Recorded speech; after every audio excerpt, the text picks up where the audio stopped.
किसी ने बहुत कमाल की बात बोला है कि देना है तो किसी को अपना वक्त दीजिए, दर्द देने वाला तो पूरा दुनिया बैठा हुआ है। नमस्ते सर, आज कुछ बात है सर। आप बहुत खुश दिख रहे हो सर।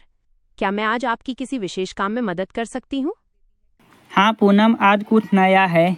आज मैं एक कहानी लिखा हूँ जिसमें एक कहानी में तुमको ये पता चलेगा कि ओवर थिंकिंग, बहुत लोग छोटा छोटा बात लेके बहुत टाइम तक सोचते रहते हैं उसी बात को लेके। उसी पे मैं कहानी लिखा हूँ। क्या तुम पढ़ना चाहती हो? तो फिर आपकी किताब जरूर पढ़ूंगी सर। ठीक है, चलो पढ़ो पूनम। एक लड़का था जो एक गांव में रहता था। उसको एक बड़ी समस्या थी।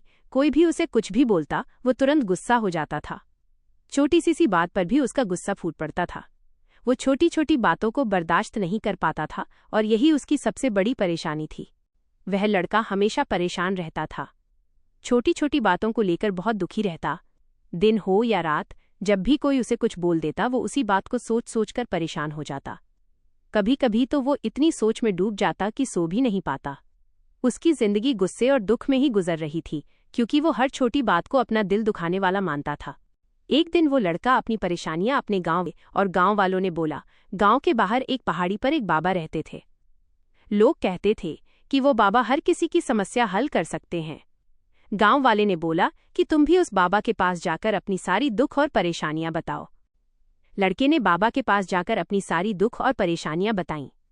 बाबा ने ध्यान से उसकी बातें सुनी और मुस्कुराते हुए कहा, तुम घबराओ मत, मैं तुम्हारी समस्या का हल निकाल दूंगा। लड़के के मन में थोड़ी उम्मीद की किरण जागी। फिर बाबा पत्थर से नीचे आए और उस लड़के को बोले कि एक पत्थर को उठा लो और मेरे पीछे पीछे आओ। लड़के ने एक पत्थर उठा लिया और बाबा के पीछे पीछे आने लगा। कुछ समय में बाबा नीचे पहुंच गए और लड़का धीरे धीरे आ रहा था। जैसे तैसे वो नीचे पहुंच गया। बाबा के पास पहुंचते ही उसे गुस्सा आ रहा था, पर वो सोच रहा था कि इसी से मेरा प्रॉब्लम हल होगा तो नहीं। कुछ बोलते हुए लड़के ने बाबा के पास पत्थर रख दिया और गुस्से में बाबा से बोला, अब मेरा प्रॉब्लम हल कर दीजिए। बाबा ने बोले, तुम ऊपर से पत्थर नीचे ला रहे थे तो क्या तुम सोच रहे थे? लड़के ने बोला, मुझे बहुत भारी लग रहा था। बाबा ने पूछा, जब तुम पत्थर लेकर नीचे आ रहे थे तब तुम्हारे मन में क्या विचार चल रहे थे? लड़के ने उत्तर दिया, बाबा, मेरा सारा ध्यान बस इसी बात पर था कि किसी तरह इस भारी पत्थर को नीचे पहुंचा दूं। बाबा मुस्कुराए और बोले, इसका अर्थ है कि जो परेशानियां तुम्हें पहले सता रही थीं, उस समय तुम उनके बारे में नहीं सोच रहे थे? लड़के ने कहा, नहीं बाबा, मेरा ध्यान तो सिर्फ पत्थर पर था। तब बाबा ने समझाया, देखो, मैंने तो सिर्फ तुमसे पत्थर उठाने को कहा था, उसे नीचे लाने के लिए नहीं कहा था। तुम्हारी परेशानियां भी बिल्कुल ऐसी ही हैं।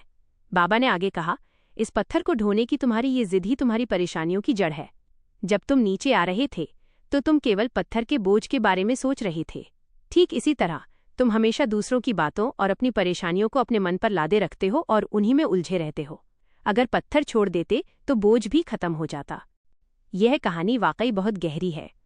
ये हमें सिखाती है। सर, आपकी कहानी मैंने पढ़ी, सच कहूं तो दिल को छू गई। मुझे बहुत ही अच्छी लगी। इस कहानी से हम लोगों को क्या सीखना चाहिए सर? इस कहानी से हम लोगों को यही सीखना चाहिए पूनम कि लोगों को बात को इग्नोर करना चाहिए।